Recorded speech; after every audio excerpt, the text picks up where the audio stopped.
નમસ્કાર, આપ જોઈ રહ્યા છો નેશન પ્લસ ન્યૂઝ. હું છું આપની સાથે હેતલ ભગત. વડોદરાની એસએસજી હોસ્પિટલના ઈએનટી વિભાગના ઓપરેશન થિયેટરમાં આજે સવારે અચાનક જ આગ લાગતા અફરાતફરીનો આલમ સર્જાયો હતો. સદભાગ્યે ઓટીમાં કોઈ દર્દી હાજર ન હોવાને કારણે મોટી દુર્ઘટના બનતી રહી ગઈ હતી. મધ્ય ગુજરાતની સૌથી મોટી હોસ્પિટલમાં જેની ગણતરી થાય છે એવી એસએસજી હોસ્પિટલમાં મધ્ય ગુજરાત જ નહીં પરંતુ અડોશ પડોશના રાજ્યોમાંથી પણ દર્દીઓ સારવાર માટે આવતા હોય છે.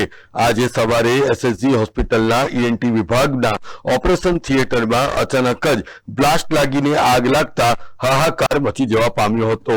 આ ઓપરેશન થિયેટરમાં આગ લાગ્યા બાદ જે રીતે ધુમાડો ફેલાયો હતો તેને લીધે ભારે દોડધામ મચી હતી. જો કે ઓપરેશન થિયેટરમાં કોઈ પણ દર્દી અવેલેબલ ન હોવાને કારણે મોટી દુર્ઘટના ટાળી શકાઈ હતી. આ સમગ્ર બનાવ અંગે એસએસજી હોસ્પિટલના આરએમઓ ડોક્ટર આરએમ હેલૈયાએ આ પ્રમાણે જણાવ્યું હતું. ઈએનટી વિભાગ નહીં પણ ઈએનટી વિભાગના ઓટીમાં જે ઘટના બની છે એ ઘટના એવી રીતે બની છે કે ત્યાં કંઈક શોર્ટ સર્કિટ થયું હશે અને સ્વાભાવિક છે કે વાયર જતા હોય, એસી હોય, ઇલેક્ટ્રોનિક આઇટમો હોય એટલે અને ફાઇબરનું મટીરિયલ હોય એટલે શોર્ટ સર્કિટથી એમાં જે ધુમાડા નીકળવા માંડ્યા અને એ ધુમાડા નીકળતા અમારી જે ફાયર સેફ્ટીની સિસ્ટમ છે એ સિસ્ટમ પ્રમાણે ત્યાં મોક ડિટેક્ટર લગાવેલા છે અને મોક ડિટેક્ટર લગાવેલા હોવાથી તાત્કાલિક એલાર્મ વાગી અને એલાર્મ વાગી એટલે ખ્યાલ પણ આવ્યો કે કઈ જગ્યાએ આ બન્યું છે.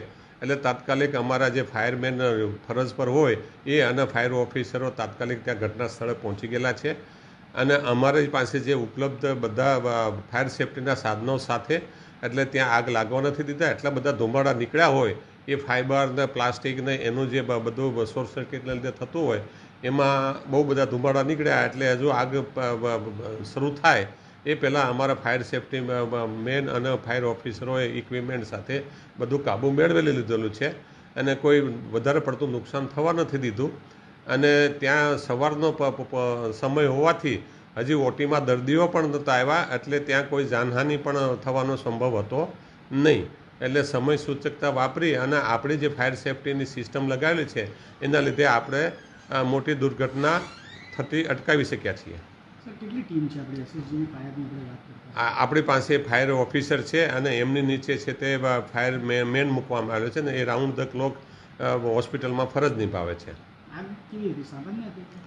એટલે ધુમાડા હજુ નીકળેલા એટલે આગ તો હજુ શરૂઆત જ નહોતો પણ મેં એટલે જ કહ્યું ને કે મોક ડિટેક્ટર એટલે આગ લાગતા પહેલાં થોડો કંઈ ધુમાડો નીકળે ને એને ડિટેક્ટ કરી અને એ જાણ કરે અને એના લીધે આગ શરૂઆત થઈ જ નથી અને આગ લાગી જ નથી અને ધુમાડા નીકળતા હતા ગોટા ગોટા અને એના લીધે અમારી સિસ્ટમ કાર્યરત થઈ ગઈ અને સિસ્ટમે કાબૂમાં મળી લીધી. એટલે સ્વાભાવિક છે કે હવે આમાં કેવું છે કે અમારી પાસે સિસ્ટમ છે પણ આના એક્સપર્ટ છે એને તાત્કાલિક અમારે બોલાવી લેવાના હોય એટલે આવી જેવી ઘટના બની એટલે એ સિસ્ટમ અને વહીવટનો ભાગ છે કે સંબંધ કરતાં બધાને જાણ કરી દેવાની હોય. અમે છે તે મેડિકલ ટેકનિકલ છે એવી રીતે ફાયર સેફ્ટીના જે ટેકનિકલ પર્સન હોય તો અમારે રાખેલા પ્લસ કોર્પોરેશનને જે ફાયર આખી સિસ્ટમ છે એને દરેકે જાણ કરવાની એવી પ્રમાણે અમે પણ જાણ કરી છે ને એ લોકો પણ આવી પહોંચેલા. ફાયર વિભાગ દ્વારા મોક ટેસ્ટ કેટલી કરવામાં આવે છે? અમે મોક ડ્રીલ કરીએ છીએ અને અત્યારે છે તે આખી ફાયર સેફ્ટીની એનઓસી લેવાની પ્રક્રિયા ચાલી રહી છે. અમે અમારા સ્ટાફને ટ્રેનિંગ પણ આપેલી છે કે આવી ઘટના બને તો કેવી રીતે તાત્કાલિક કામગીરી કરવી. સવારે 7:30ની ઘટના છે જેની અંદર આપણા અરશદ શેખ ફાયરમેન છે અમારા એસએસજી ટીમના ફાયરમેન એમને કોલ આવ્યો હતો ને એમને કીધું હતું કે ભાઈ આવી રીતે ઈએનટી જે રૂમ છે એની અંદર વેન્ટિલેટરમાં કંઈક સ્પાર્ક થયો છે. એમાં થોડોક સ્પાર્કની થોડી નાની આગ લાગી હતી. એ આગ તો ઓલવી નાખી હતી પણ સ્મોક વધારે પ્રમાણમાં થયો હતો, કાળો ધુમાડો. એટલે 2 કે 3 રૂમ હતા થોડોક સ્મોક પસરી ગયો હતો એટલે આપણે એસએસજીની ફાયર ટીમ અને પછી વીએમસીની ફાયર ટીમને બોલાવીને આપણે સ્મોક જે એક્ઝોસ્ટ ફેન દ્વારા કાઢીને અને પાણી મારીને આપણે આગને ઓલવવામાં આવી છે. કોઈ ઈજા થઈ હોય? ના, કોઈ ઈજા ને કોઈ જાનહાનિ થઈ નથી. કોઈ પેશન્ટ્સ ત્યાં હતા નહીં. આખો રૂમ ખાલી જ હતો. કઈ ઇક્વિપમેન્ટથી આ સાધનો દ્વારા આવી જવાની કામગીરી હતી? જે આપણે ઇક્વિપમેન્ટ ફાયર ફાઇટિંગના ઇક્વિપમેન્ટ્સ હોય છે, બેઝિક ઇક્વિપમેન્ટ્સ એનાથી કામગીરી કરવામાં આવી. ફ્લોર પર કોઈ ઇક્વિપમેન્ટ ફાયરના તેનાથી આ ઉપયોગ કરવામાં આવ્યો? હા, બધા. એટલે ફ્લોર પર તો એક્સટિંગ્વિશર્સ ને મીડિયા જે હોય છે નાના મોટા બેઝિક ઇક્વિપમેન્ટ્સ એ તો બધા મીડિયા માટેના કામ જે કરીએ છીએ એક્સટિંગ્વિશ મીડિયા માટે એ આપણે યુઝ કરીએ જ છે. કેટલા ફાયર વિભાગની ટીમ છે એસએસજીમાં? એસએસજીમાં ટોટલ 12 ફાયરમેનની ટીમ છે અમારી. એ આપણે ઓલ 24/7 આપણે કાર્યરત રહે જ છે. એટલે એમને કોલ આવ્યો ને એસએસજીની ફાયર ટીમે પહેલાં કાર્યરત રીતે કામ કરી હતી અને એના પછી કામગીરી કર્યા પછી હર્ષદ શેખ, વિનય ચૌધરી, પછી આપણે મેહુલ જાધવ, ધર્મેશ કહાર જે આપણા ફાયરમેન છે એમને આ કામગીરી કરીને એની અંદર કામગીરી કરી હતી ઓલવવાની. નુકસાન કોઈ થયું નથી. જે નાનું મોટું એસેસમેન્ટ હવે કાઢશું અમે, ઇક્વિપમેન્ટ કદાચ કંઈ થયું હશે તો જોવામાં આવશે શું હશે. પેશન્ટોને ખસેડવામાં આવ્યા છે? ના, કોઈ ખસેડવામાં નથી. પેશન્ટ તો બહુ હતા જ નહીં કોઈ આ રૂમ ખાલી જતા બધા. એક તરફ રાજકોટ અગ્નિકાંડના પડઘા શમ્યા પણ નથી તે પહેલા જ એસએસજી હોસ્પિટલમાં આગ લાગવાને પરિણામે ફરી એકવાર દોડધામ મચી જવા પામી હતી. પ્રારંભિક રીતે શોર્ટ સર્કિટને કારણે આગ લાગી હોવાનું પ્રાથમિક અનુમાન લગાવવામાં આવી રહ્યું છે, પરંતુ ઈએનટી વિભાગના ઓપરેશન થિયેટરમાં સફાઈ સેવકની ભૂમિકા ભજવનાર આ મહિલાએ આ આગ અંગે શું કીધું હવે એ સાંભળો.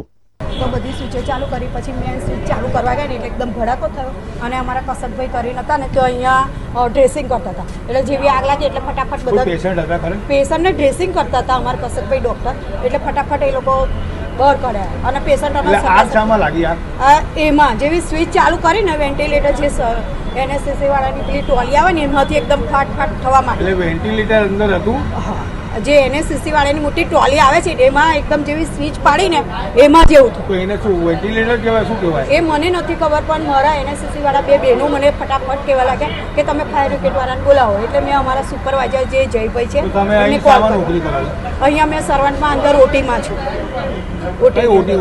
ઈએનટી કાર્ડના કરું.